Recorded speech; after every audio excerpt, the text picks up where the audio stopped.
Mes chers nouveaux abonnés,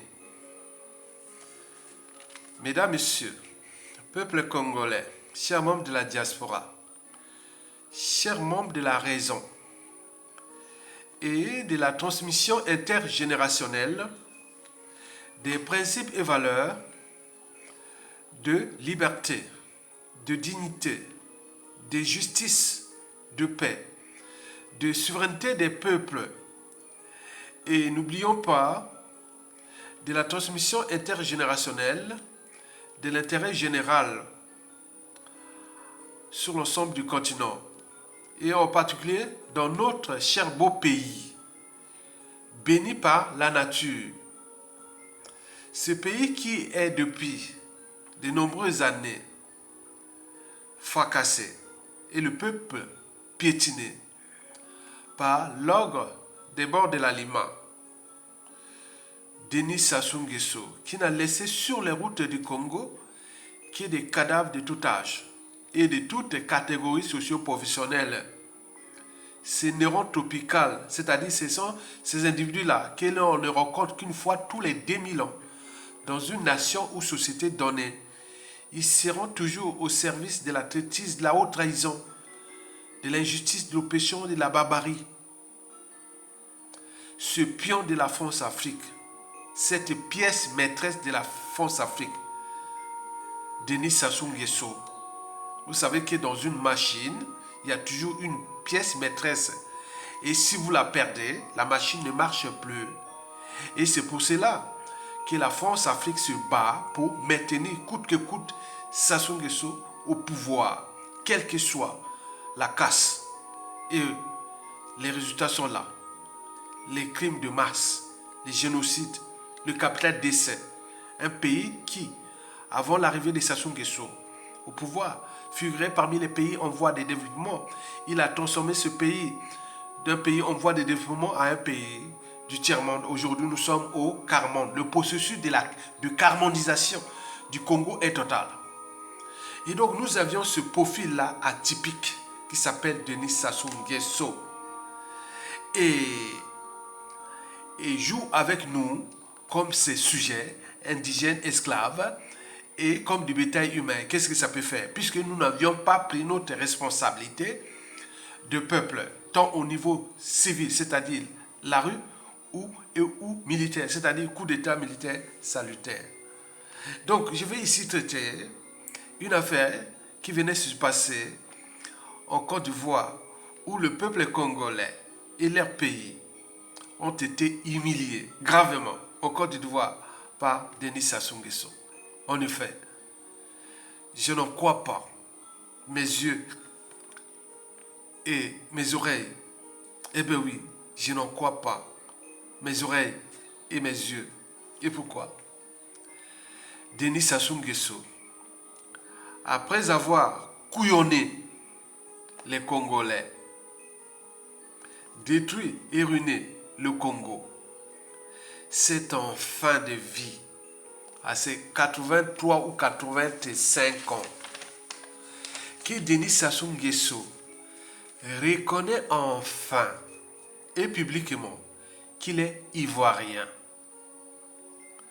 De ce fait, il n'y a pas un seul Congolais qui aime la vie. Le peuple congolais aime son pays. Cet individu, ces Congolais qui aiment leur pays et qui ont au moins un cerveau, une âme et une conscience. On se dit, ah, le pays est en danger. Voilà un étranger en fin de vie qui vient dire, voilà, j'étais en mission, fui un missionnaire, un mercenaire qui est allé fracasser le Congo, un Ivoirien qui est venu fracasser le Congo, il a avoué ça. Vous imaginez? Ça fait comme une réaction en chaîne. Vous le savez que dans l'énergie nucléaire, lorsque vous bombardez un proton sur un noyau d'uranium 235 ou 236, ça crée une réaction en chaîne qu'on appelle l'énergie nucléaire. Et donc, ce fut comme ça. C'est comme une réaction en chaîne. Il y a eu des crises cardiaques. Il y a eu des colères, des haines, de tout. Et voilà. Donc, vous pouvez tout cacher. Hein, dans la conscience, vous pouvez tout fouiller, mais sauf votre conscience. Là, il venait de... Voilà. Que j'étais un mercenaire. Je suis venu, j'ai fait mon boulot au Congo-Brazzaville. Et voilà. Donc, je viens avouer devant vous, les Ivoiriens, que j'ai été un missionnaire contre le Congo, mais il ne sait pas que le Congo, c'est un pays d'Afrique. Donc, par translation, contre l'Afrique. Même s'il avoue ça en Côte d'Ivoire. Il vient fracasser le Congo. Très bien. Mais le Congo, c'est un pays d'Afrique. Donc, par conséquent, il a fracassé l'Afrique. Le Congo, il y a des Noirs ou des Africains. Donc, par conséquent, il a fracassé les Noirs et les Africains. Donc, tout est logique. Donc, quand on a moins un cerveau, une âme et une conscience, on se dit, oh tiens, voilà, c'est que la France-Afrique, c'est que déjà l'esclavage, la colonisation aujourd'hui de la France-Afrique a produit comme individu. L'ennemi du noir, c'est le noir lui-même. L'ennemi de l'Africain, c'est l'Africain lui-même. Parce qu'il existe une certaine mentalité noire ou africaine qui nuit gravement à l'évolution du continent noir et aux enjeux de la respectabilité interraciale. Vous imaginez qu'un noir peut utiliser un blanc pour faire ce que Sassou Nguesso a fait au Congo, et avec lui combien d'autres pions, pièces maîtresses, comme on en a vu depuis la nuit des temps dans la zone France-Afrique. Vous imaginez. Alors, Denis Sassou Nguesso, à ses 83 à 85 ans en fin de vie, venait de reconnaître qu'il est ivoirien. Et pourquoi? C'est pour 5 raisons. La première raison est psychanalytique. Vous savez que la psychanalyse de l'individu, bien sûr, va avec la conscience de son vécu. La psychanalyse de l'individu va avec la conscience du vécu de l'individu. La psychanalyse de l'individu va avec la conscience de son vécu. La psychanalyse, c'est quoi? C'est le parcours de l'individu, de la naissance jusqu'à la mort. La psychanalyse, c'est ça. Tout le monde est passé par là. Il n'y a pas un seul individu au monde qui ne peut s'échapper de sa psychanalyse. Non, il n'y a pas. Il n'y a pas. La psychanalyse, quand on parle de la psychanalyse, c'est tout simplement nos origines biologiques. On l'a déjà ou on recherche. Il y a des gens qui ont déjà, ils savent bien que bon, ils ont un papa, maman et autres. Ils savent bien le visage, il y a d'autres qui n'ont pas. Les origines. Donc ça, si vous connaissez, ça va, bon, c'est bien. Que ces origines biologiques soient bonnes ou mauvaises, mais vous connaissez déjà. Mais d'autres, ils n'ont pas, ils ne connaissent pas. Et donc toute sa vie, il va chercher. Les origines culturelles. Et quand vous avez des origines culturelles, bon, vous savez que bon, j'ai une base culturelle, qu'elle soit bonne ou mauvaise, elle est là. Mais si vous n'avez pas d'origine biologique, en plus les origines culturelles vont être trop compliquées. Donc cet individu sera toute sa vie en train de chercher. Et n'oublions pas, ça impacte les relations sociales. Et donc ça, c'est la psychanalyse. Et cette psychanalyse, historiquement, a toujours produit des individus atypiques. Donc, il faut en tenir compte de ça. Vous ne pas regarder un individu comme ça. Non. Comme disait Jean-Jacques Rousseau, l'homme n'est bon, la société le déprave. Oui, les relations sociales, bien entendu, mais on oublie d'abord sa psychanalyse, le parcours.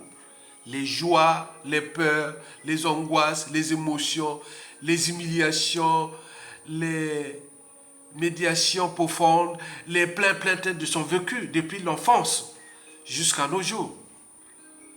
Eh bien oui. Mais pour Denis Sassou Nguesso, cette psychanalyse-là, il faut la diviser en 3 phases. Je suis encore sur la première raison. sur les 5 raisons que je vais vous en citer. La première raison est psychanalytique. Et dans cette psychanalyse de Sassou, il y a 3 phases. La première phase, c'est celle qui va de son enfance malheureuse jusqu'à la fin de l'âge adulte. C'est-à-dire Sassou Nguesso depuis sa naissance jusqu'à ce qu'il devienne un monsieur, quoi, 18-20 ans, quoi. Ok? Très bien. Donc, vous savez que cette première étape-là est très très importante pour l'individu. Et vous le savez que Sassou Nguesso a caché ses origines biologiques. Donc, par translation culturelle, on lui a fabriqué, quand on l'a déporté au Congo, on l'a fabriqué une maman, un papa. Ce n'est pas son papa ni sa maman. Non, ce n'est pas ça. Non. Ce n'est pas son papa ni sa maman. On lui a donné une maman, un papa congolais, je vois. Voilà, une chose comme ça. Donc, jusqu'à la fin de son adolescence, ça produit Denis Sassou Nguesso actuel. Vous le savez que la construction mentale de l'adulte se réalise lorsqu'il est enfant. Au cœur de sa famille et ou de son milieu socio-culturel. Donc, pour un enfant qui a grandi dans un milieu socio-culturel ou familial et autres atypique, ça produit des individus atypiques. Et Denis Sassou Nguesso était cas d'école. Donc, Sassou Nguesso, ce que vous le voyez aujourd'hui, c'est tout son parcours-là, de l'enfance-là, qui a fait Sassou Nguesso d'aujourd'hui. Nous le savions très bien que Denis Sassou Nguesso était toujours à la recherche du vrai père biologique des parents autres. Il a manqué, il y a eu beaucoup de carences affectives, des humiliations répétées. On l'insultait des bâtards. Vous savez qu'en Afrique centrale, et notamment au Congo, et surtout dans la zone de la Kivette centrale, les 3 tribus là, pour être un enfant de bâtard, c'était dur, hein. Moi, à notre époque, voilà, bon, j'ai eu autour de moi des amis, même qui étaient les meilleurs de l'école. Il était au CM2, il était sorti 2e après moi. Au CM2, il était sorti 2e, moi j'étais premier. Et donc là, il était un enfant bâtard, on le savait. Mais on était rentré dans le... Mais c'est dur, c'est comme au collège ici en France. Le collège en France, c'est dur, hein. Les enfants ici au collège qui ont eu des enfants à faire le collège en France, c'est dur, hein. Ça cogne, ça insulte, et ça... Donc on insulte. Donc dans les 3 tribus de la Kivette là, dont les Makwa, ma tribu, puis les Kouyou de Marengwabi et Yobi Opango, et la tribu de Sassou Nguesso là, les 3 tribus là, moi je vous nomme, ça cogne, ça insulte. Hein. Je ne sais pas les autres tribus, moi je ne peux pas, ouais. Mais je vous que Sassou Nguesso a dû subir des humiliations. Hein. Voilà, et tout ça, la carence affective, tout ça, bâtard, on l'a dû insulter. Hein. Donc voilà. Donc bâtard, c'est bas, c'était comme ça. Et donc lui, il vient d'où? Il est où? Et donc il a fabriqué des trucs. Donc ça produit des individus atypiques. Donc au bout du compte, Denis Sassou Nguesso, devenu adulte, a eu une personnalité profonde, atypique ou caractérisée par le mensonge. Parce qu'il cherchait à cacher son passé. Le mensonge, jusqu'à aujourd'hui. Dans la personnalité profonde de Sassou Nguesso. Le mensonge. C'est pour cacher ses origines et tout ce qu'il a. Voilà. Donc vous le savez aujourd'hui. Sassou ne fait que mentir. Il est le champion hors catégorie du mensonge. Vérité ou mensonge pour lui, il voit ça, c'est pareil. Il a la même motivation, la même force, la même énergie parce que c'est depuis l'enfance. Tu dois cacher, tu as été dans un... Voilà. Il faut en tenir compte. Et deuxièmement, de sa personnalité profonde, ça produit la mégalomanie. Parce que Sassou Nguesso, bon, à un moment donné, il se disait, bon, je suis beau, je suis ceci. Donc, il dit que, bon, un jour ou l'autre, je serai, voilà. Donc, il va peut-être se motiver, se dire qu'un jour ou l'autre, j'aurai la gloire, j'aurai peut-être, il ne pensait pas encore politique, hein. Il pensait peut-être que je serais, voilà, plein de femmes, comme il l'a fait, ou plein de choses. Il pensait comme ça, le jeune garçon. Peut-être comme ça, hein, Sassou Nguesso. Dans cette première phase. Et enfin, le cynisme. Le cynisme, c'était pour se venger quelque part de ceux qui peut-être se moquaient de lui, l'humiliaient. Il était incapable de même de pécher et il est obligé d'aller zigouer un cousin parce que, bon, cousin entre guillemets, parce qu'il péchait beaucoup plus, il était jaloux. L'autre, il péchait plus que sur le bord de la Lima. Voilà, donc, vous voyez, cette histoire-là, c'est décrit par... il y a un document là qui avait été écrit par Gilbert Tony Moudilou qui expliquait comment est né le cynisme de Sassou. Il a zigoué un cousin ou autre d'elle, voilà, parce qu'il faisait bien la pêche et lui, voilà, il était jaloux. Donc, voilà déjà ça. Donc, cette première phase-là est très importante, qui a construit la personnalité profonde de Sassou Nguesso. Cette psychanalyse-là.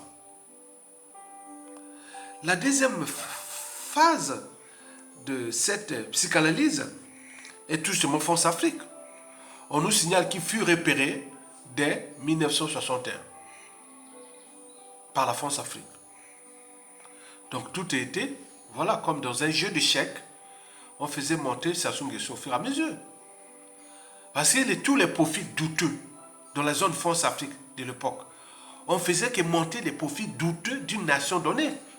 Au Gabon, on va trouver un étranger pour le faire monter pour mettre au Gabon. Au Congo, pareil. Au Centrafrique, au Côte d'Ivoire. Partout, c'était l'ADN France-Afrique. Elle est toujours d'actualité. Et que nous dénonçons. Si vous aviez des individus venus ce qui fait que dans certaines nations d'Afrique francophone ou autres, ils ont mis des lois que non, tu dois prouver que tes origines, ton papa, tes origines sont vraiment de là. Parce qu'on a fabriqué beaucoup de profils douteux, comme les Sassou Nguesso. Et comme l'Africain, ils sont sous ordre de venir détruire. Ce n'est pas parce qu'il est étranger qu'il est venu détruire, puisqu'il vient sous ordre. On sait qu'il peut passer dans les mailles du filet. Et voilà, donc vous avez tout compris. Donc la deuxième phase là, c'est la phase de 1961 jusqu'à nos jours. On le voit, on a construit un individu qui ne joue qu'au mensonge, à la mégalomanie et surtout au cynisme au regard de son capital d'essai. Sassou, c'est le champion hors catégorie des coups d'État. La première tentative d'assassinat, c'était en 1969 contre Bernard Kolela, au poteau. Sassou Nguesso et Marine Ngouabi a dit non, Bernard Kolela n'est pas contre Marine Ngouabi. Il est contre le marxiste-léniniste. Il a sauvé sa peau. Il avait sauvé sa peau. Mais après, un an après, Kinganga, en 1970, Sassou a zigoué. Après, c'est Fouquet à la chaîne. 1973, les Diawara et Koko et tout ce monde-là. Bon, après, en 1977, 76, il fait d'abord une tentative d'assassinat de Marine Ngouabi par hélicoptère à Ombélé, près de chez moi. Donc, et voilà. Et après, bon, Mboli, c'est près de chez moi, Mboli, c'est chez moi, à Makwa, à la tribu. Et donc, après, il va, en 77, il les tue. Et après, bon, il fait toute la chaîne jusqu'à aujourd'hui. Il n'a jamais cessé de ça. Mais coup d'État 97 et toutes les personnalités politiques, intellectuelles, militaires, tout ce qui a assassiné. Donc, lui, ça devient comme un jeu. Donc, il avait déjà conçu ce socle de l'enfance, de cette psychanalyse. Donc, quand vous fabriquez un psychopathe, un criminel et autres, donc ça devient l'individu est désormais entraîné, conditionné sous emprise de la mort des autres. Sassou Nguesso prend du plaisir là où il y a la mort. Vous imaginez là où il y a la mort, Sassou, c'est ça. Imaginez-vous quelqu'un, là où il y a la mort, il est content. Mais pourquoi ça fait ça? Il y a certaines personnes deviennent fous, qui ne peuvent pas l'arrêter et les traiter comme l'a traité les autres. Donc il y a des gens qui sont là, les couteaux sont tirés. Les gens où il y a une situation compliquée pour Sassou Nguesso, si on les trappe, mais ce ne sera pas comme Elena Ceausescu. Non. Et Elena Nicolas Ceausescu, Samendo, il y a encore pire. Il y a des gens qui ont créé de l'air, si vous allez attraper celui qui a fait tellement de mal dans ce pays, il est là. Donc cette deuxième phase France-Afrique est aussi très importante parce que ça produit celui qui était venu là pour pétiner, fracasser ce pays-là. Et la troisième et la dernière phase de sa psychanalyse, c'est la fin de vie. Vous le savez que la conscience, oui, on peut tout fuir sauf sa conscience.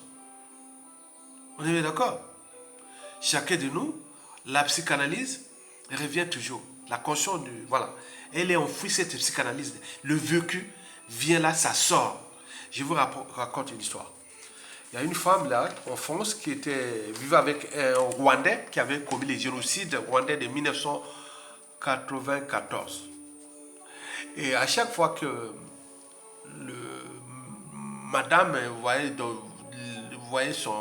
son mari faire des rêves, donc quand il dormait, il se réveillait dans le rêve, il dit tue-le, tue-le, tue-le, tue-le, à chaque fois comme ça. Mais la femme me dit, mais c'est quoi, qu'est-ce que c'est? Comme l'ignorance est la pire des souffrances, il n'était pas au courant qu'il y avait des trucs de Rwanda, qui est passé des génocides et autres, c'était des tueurs qui étaient là. Donc lui, c'est rentré, le choc émotionnel, du point de vue neuroscientifique, psychanalytique, on connaît bien les sutures du cerveau. Je vous ai fait beaucoup de vidéos sur les neurosciences. Le cerveau, on connaît ça, comment ça fonctionne, ces problématiques émotionnelles, traumatiques et tout compagnie. Donc la femme disait, oui, tuer. Là, Sassou Nguesso pouvait tout fuir sauf sa conscience. Non, là, il oubliait de faire sortir ce qu'il a su. Parce qu'au départ, on l'avait caché ça. Maintenant, là, il a grandi, il sait bien que ses origines sont ivoiriennes, mais il faisait le jeu parce que dans le cadre de la France-Afrique, qu'on lui avait attribué ce rôle-là, que toi, tu dois te dire que tu es Congolais. Tu dois te forcer à être Congolais. Tu es ivoirien, tu n'oublies l'ivoirien, tout ça. Tu penses que Congolais. Donc, ça fait jusqu'à aujourd'hui. Maintenant, dans sa troisième phase, qu'il est en fin de vie, donc la conscience revient. Et donc, c'est un aveu psychanalytique. Il est venu dire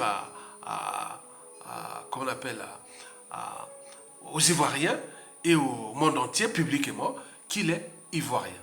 En réalité, cet aveu est aussi politique et existentiel à la fois. C'est pour cela que je passe à la deuxième raison sur 5 pour laquelle Denis Sassou Nguesso, enfin, avoue qu'il est ivoirien. Cette deuxième raison est bien entendu France-Afrique. En effet, il s'agit d'un appel au secours à la France-Afrique. Ben oui, c'est vous qui m'avez produit, c'est vous qui m'avez exploité. Et ne me consommez pas.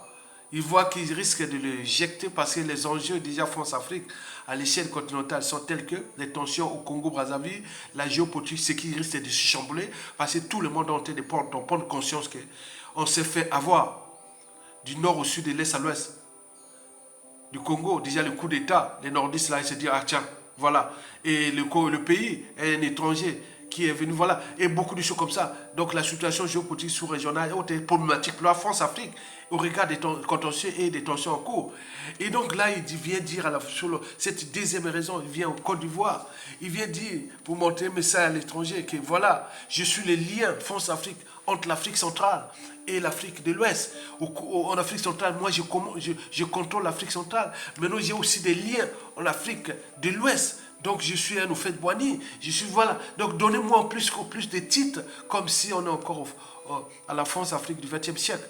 Et donc là, il est venu, donc il est venu montrer là à la France, ne me lâchez pas, ne me faites pas, moi je suis le vôtre, je suis là, le représentant attitré du néocolonialisme français en Afrique.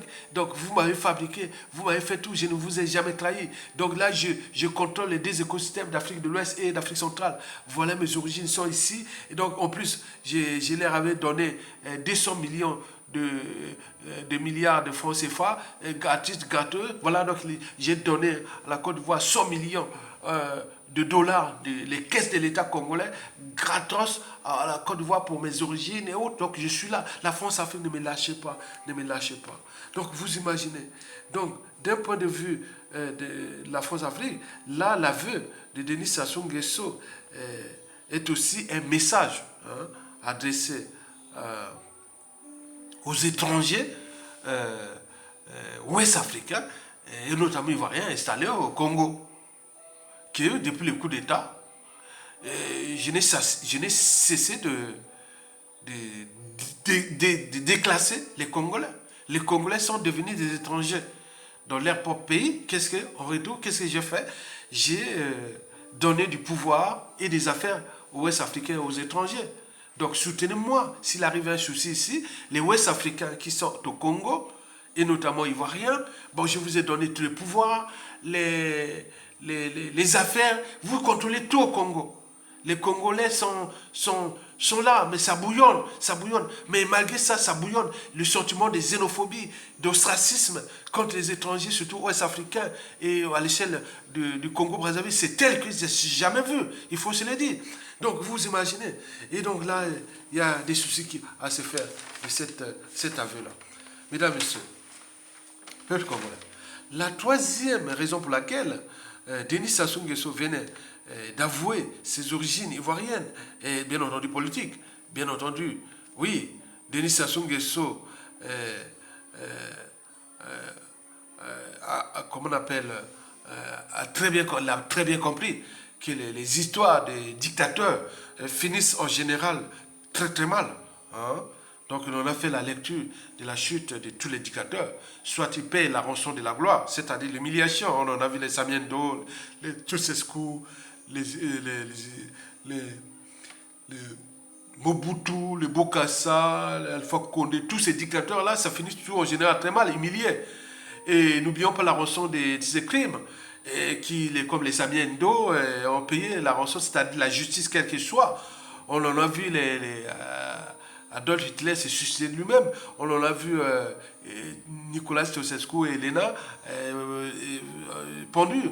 Et il y a des gens qui ont envie de faire pire sur les Sassou Nguesso. Je vous l'ai dit, hein, je lui dis que c'est-à-dire il y a une colère, les gens qui aussi attrapent les Sassou et les Antoinette et tout ça, en condition là, mais ça va être vraiment brutal. Donc il y a des gens qui colèrent, quoi. Donc Luca. Donc voilà, vous comprenez ça.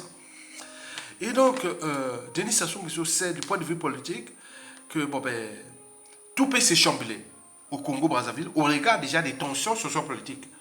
Déjà dans le Nord, des règlements politiques et militaires dans le Nord, depuis le coup d'État, où Sassou n'a cessé de rouler les Saint-Nordistes. Vous le savez aussi, les prisonniers politiques, qui les plus célèbres sont des Nordistes, dont André Okombi Salisa et le général Jean-Marie Michel Bokoko. Et donc, vous imaginez tout ça. Donc tout le monde s'est fait avoir. On connaît que Sassou c'est un étranger maintenant. Et qu'il nous a roulé comme ça. Et c'est quoi? Nous les Bantous, on est vraiment quoi? Donc là, il y a une convergence de tensions qui est là. Mais n'oublions pas le contexte géopolitique sous-régional, où la RDC, où la situation de la RDC est problématique, puisqu'il y a risque de chaos qui est déjà inévitable. On a dit que Félix Tshisekedi, on connaît ces accords-là, il a trahi ces accords, et tous c'est les parrains et autres, il y a des tensions. Vous voyez que Martin Fayulu vient de se désister aux élections. Kabila pareil, Katumbi va certainement faire, mais ils ont des perspectives, qui soient soit la rue politique et ou coup d'état militaire, ils sont déjà prêts. Donc il y a une guerre qui se dessine entre au Congo là-bas, entre les Baluba et le reste du territoire, puisque les tensions sont là. Vous voyez comment ils ont dessiné la carte électorale là-bas, mais ce n'est pas possible. Je vous dis sincèrement, il y a de quoi se moquer. Imaginez que tout est concentré sur les ébauchés pour avoir au moins 60% des électeurs. Et le reste du pays, on dit que c'est en tension, on ne fait pas. Donc vous voyez tout ce qui se dessine là-bas. Il y aura risque de chaos en RDC. Et là-bas, il y a des nationalistes qui sont congolais, mais qui se disent qui sont des Congo avec K.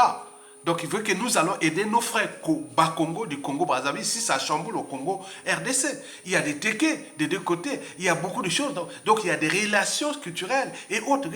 La chute ou la fin du régime de Félix Tshisekedi va aussi être celui de Sassou Nguesso, parce que c'est lui qui l'a aussi entêté, Félix Tshisekedi. Donc il y a beaucoup de tensions là. Donc il risque d'avoir des chaos. Et donc là, dans ces conditions, Sassou Nguesso et ces gens-là risquent de partir à la nage. Au moment où il y aura tension militaire au Congo, les messages seront envoyés dans toutes les tribus. Quel membre des tribus du Congo va encore soutenir soit Sassou Nguesso un membre du clan de Sassou Nguesso? Certainement pas. Même au sein du clan et autres. Donc il risque d'avoir des tensions où il y aura une désolidarisation militaire de tout le pays contre une minorité des militaires de Sassou Nguesso. Donc la tension est là. Donc au Congo aujourd'hui, beaucoup à Brazzaville cherchent le chaos. Parce que de ce chaos-là, c'est eux qui vont perdre. Puisque les tensions sont là. Donc la situation de la RDC, c'est les Congolais de Brazzaville doivent regarder ça. Parce que nous avions des alliés là-bas, des partenaires là-bas. Inversement. Donc ils se disent que oui, ça se tombe. José Kabila, comment on appelle, Tshisekedi tombe, et voilà. Mais à défaut qu'il passe, ce pays-là va rentrer dans des chaos total. Total. Nous nous préparons à ça. Mais Félix Tshisekedi est aussi abandonné déjà par 97% des tribus de la RDC. Et n'oublions pas, la géostratégie, américains et chinois, ils ne sont pas là-bas, et même par translation Union européenne, donc ils risquent d'avoir quelque chose comme ça.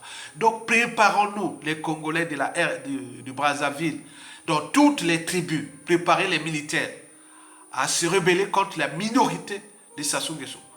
Et les mercenaires, ils n'auront pas, parce que le Rwanda, il est déjà en tension si ça change en RDC, et donc le Rwanda veut garder ses troupes parce qu'on peut, voilà, beaucoup de choses. Bon, il n'y a plus de mercenaires, ou la guerre en Ukraine, Sassou n'a plus de mercenaires ukrainiens. Ils sont répartis, tous ces gens qui étaient là. Donc voilà, donc il va trouver les mercenaires où? Donc il va être isolé. Et tous ces gens-là, beaucoup vont partir à la nage. Au moment où les couteaux sont tirés et le message est lancé, vous pouvez voir qu'il peut arriver des situations incontrôlables. Vous imaginez, les visionnaires sont toujours en avance. Donc la troisième raison politique, Sassou Nguesso, c'est qu'il y a des signes du temps. Il y a beaucoup de choses. La France africaine, quand il va arriver les chaos, la France ne va pas envoyer ses bases militaires, les militaires du Tchad ou du Gabon ou autre pour revenir. Mais non, ils ont trouvé des stratégies. Si le peuple est dans la rue, donc beaucoup de choses on ne sait pas. Donc ça risque d'être brutal et beaucoup de choses comme ça. Vous retenez bien ce que je vous dis. D'ici la fin de l'année et début 2024, tension énorme entre les Congolais de la RDC. Il risque beaucoup de choses. Et il y a une alliance qui se dessine de tous ceux qui, au départ, ne s'entendaient pas, comme les Katoubi, les Matata, les Faïlou, oui, n'oublions pas même les Jean-Pierre Bimba, tout ça, il y a beaucoup de tensions. Et donc, vous avez tout compris. Ça risque d'être favorable pour nous. Donc, préparons-nous, les militaires du pays, les patriotes, à se préparer. Au moment où il y a chaos là-bas, nous préparons ça. Ok, très bien. On n'a plus de rien à foutre. Ça soit élection quoi? Élection non. Préparez-vous les militaires. Et c'est l'événement qui fera l'homme politique et militaire du Congo, de la paix Sassou Nguesso. Mesdames et messieurs, peuple congolais, chers membres de la diaspora, chers nouveaux abonnés, la quatrième et avant-dernière raison pour laquelle Denis Sassou Nguesso venait d'avouer ses origines ivoiriennes est existentielle, c'est-à-dire la canaillerie. Vous le savez que depuis le coup d'État, Denis Sassou Nguesso se conçoit comme un concurrent armé. Tant qu'il n'aura pas une force supérieure à lui, il n'y cédera pas. Donc il nous traitera individuellement et collectivement, du nord au sud, de l'est à l'ouest, même dans sa propre tribu, comme ses sujets indigènes et esclaves, et voire du bétail humain. Donc là, Sassou Nguesso la veut là, donc il est au sommet de la canaillerie. Au lieu de rester humble, au lieu de dire, bon, mais on connaît que je suis ivoirien, mais pourquoi venir s'afficher comme ça? C'est ce que je vais vous donner sur la cinquième et dernière raison. Donc là, Sassou, quelque part, dans son idiotie, et donc il vient de montrer, il vient de tout souiller, son histoire. Même les enfants, petits-enfants de Sassou Nguesso, tout ça, ils sont déjà grillés, souillés, il vient de les souiller. La canaillerie par l'idiotie. Donc il vient montrer qu'il est, voilà, il veut montrer que, voilà, j'ai la Côte d'Ivoire, j'ai des alliés, mais non. Vous imaginez, la Côte d'Ivoire, c'est l'Afrique de l'Ouest. Mais nous c'est l'Afrique centrale, des Bantous. Mais nous sommes aussi, voilà. Il suffit que tout ce qui va s'échambrer, la zone d'Afrique centrale, celle qui va être le poumon du développement de l'Afrique, on le sait. Et donc, nous, l'Afrique centrale, les Bantous. Donc là, on est choqués de cette canaillerie de Sassou Nguesso qui venait d'avouer qu'il est ivoirien, qu'il est venu fracasser le Congo-Brazzaville, vendre ce pays à la découpe, et voilà, donc vous avez tout compris. La cinquième et la dernière raison pour laquelle Sassou Nguesso a joué à Canaillerie et avoué qu'il est ivoirien. Cette raison est funéraire. Je vous le rappelle qu'en 2018, lors des funérailles de Monseigneur Monsemo, hein, je vous l'avais fait dans plusieurs vidéos. C'est un agent qui m'avait expliqué que lors de ces funérailles-là, Sassou Nguesso avait regroupé un proche de la famille et tout. Il dit, si je meurs, faites de telle sorte que ma dépouille ne soit pas souillée, mutilée, ou ma tombe tout soit polluée et compagnie. Mais pourquoi il pense à ça? Parce qu'il a une part de conscience. Vous pouvez tout fouiller sauf la conscience. Donc lui, il pense à Massamba Deba. Le corps de Massamba Deba est où? On le voit dans tous les réseaux. La première fois que je viens sur Internet, j'avais tapé un truc là, je regardais sur le Congo, et voir comment les médias réseaux sociaux commençaient à monter là, les années 2001, 2002. J'ai lu un truc là, dit, tant qu'on n'aura pas la tombe, on était sorti du coup d'État, c'était les tensions et tout ça. Il y avait qui a écrit, tant qu'il n'aura pas trouvé le corps de Massamba Deba, et tout compagnie, voilà, tout ce qui est de Massamba Deba, Sassou Nguesso n'aura pas de tombe au Congo. C'est une réalité. C'est une réalité. Tant qu'on n'aura pas trouvé le corps ou la sépulture de Massamba Deba et tout compagnie, Sassou n'aura pas de tombe au Congo. Et c'était ajouté même, est-ce que vous avez eu la tombe d'Hitler? Comment un Hitler au Congo? Que Sassou meurt, il y a une tombe où les enfants, petits-enfants, où tu viens après avoir tué tout le monde dans ce pays, fracassé un pays. Non, Sassou le sait que sa dépouille aura des soucis au Congo. Il n'existait pas, on les réveille. En plus, tous ceux et celles, ou ses opposants, dissidents et autres, vous voyez que ceux qui meurent à l'étranger, pourquoi ils ne vont pas être enterrés au Congo? Parce que la plupart des opposants, dissidents et autres, leurs corps sont soit mutilés et points disparus et autres. Vous voyez les corps de Piranga. Vous avez vu les trucs de... Que ce soit les Katali, les Oxo-Sukonga, que ce soit tous ceux qui sont morts là, en passant par le colonel Tchourou. Vous avez vu le corps de Tchourou? Un gros monsieur qui arrive à un corps sur un petit paquet comme ça. Où est parti le reste du corps? Quand il était parti à Oyo. Et c'est un ami. J'étais vraiment étonné. Mon cher... J'étais vraiment étonné. C'est un ami à moi qui m'amène ce corps de Tchourou comme ça. Le colonel Jean-Blaise Como. Je t'ai dit Jean-Blaise. Oh, je joue là que ce n'est pas toi, tu ne vas pas mêler ça. Jean-Blaise Como vient signer la dépôt en famille. J'ai dit, bon, ben, toutes les photos que j'ai Jean-Blaise Como, c'est moi, Jean-Blaise Como. Oh! J'ai dit, attends.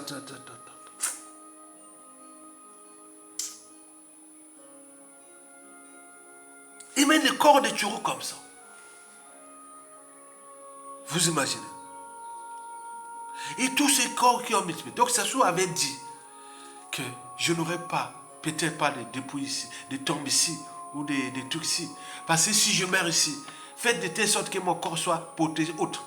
Et c'est pourquoi il se bat pour la dynastie ou la succession, pour qu'on les garde. Mais non, ça va peut-être durer, la dynastie ou la succession dans le contexte-là, il ne va même pas exister. Peut-être s'il existe, il ne va pas durer 1000 ans. Et donc, vous imaginez, Sassou a peur de dire, ah, mon corps. Donc, il s'est dit que voilà, je vais me donner de tout en Côte d'Ivoire. Donc, si je fuis, donc, protéger ma dépouille en Côte d'Ivoire. Et donc, là, il pense qu'il sera enterré en Côte d'Ivoire. Mais n'oublions pas qu'il y a là, il y a deux contraintes. La première contrainte, c'est qu'il y a des Congolais ivoiriens qui étaient des victimes de Sassou, qui ont enterré le corps de la tombe de Mobutu. Elle est quelque part au Maroc, là, dans un truc vraiment indigent, de vulgaire comme ça. Mais est-ce que Sassou Nguesso même enterré en Côte d'Ivoire, les Congolais ivoiriens qui ont les victimes de Sassou, mais est-ce qu'il va être protégé son corps là-bas? Il ne va pas être protégé même en Côte d'Ivoire. Et deuxièmement, les deuxièmes côtés, c'est des tensions diplomatiques qui vont exister entre la Côte d'Ivoire et le Congo. Et par translation en Afrique centrale. Donc vous imaginez? Non, la Côte d'Ivoire ne peut pas accepter le corps de Sassou Nguesso là-bas. Il doit disparaître, comme disent les dictateurs et autres.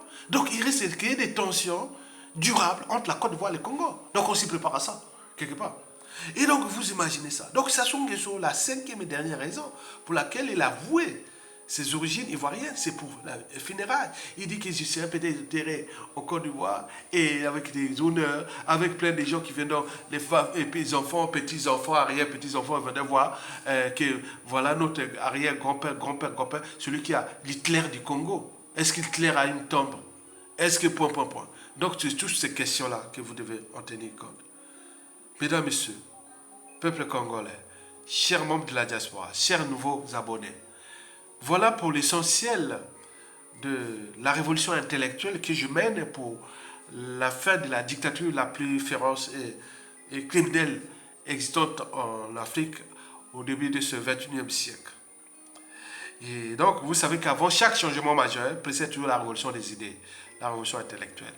Et donc, j'en invite tous ceux et celles qui accompagnent mes réflexions, les dignes fils du Congo, les patriotes, mais les miens, qui sont les miens, du soldat, officier supérieur, parce que j'en ai, hein, j'ai tous les grades dans ma famille, du soldat jusqu'au officier généraux dans ma famille, il n'y a pas de problème. Intellectuel, pas de problème. Au niveau universitaire, il n'y a pas, enseignant, tout ça, il n'y a pas, il y a tout. Et donc, je n'en parle à eux. Je parle à tous les réseaux qui sont liés à Messieurs et autres. On va là pour dégager ce monsieur-là et récupérer notre pays.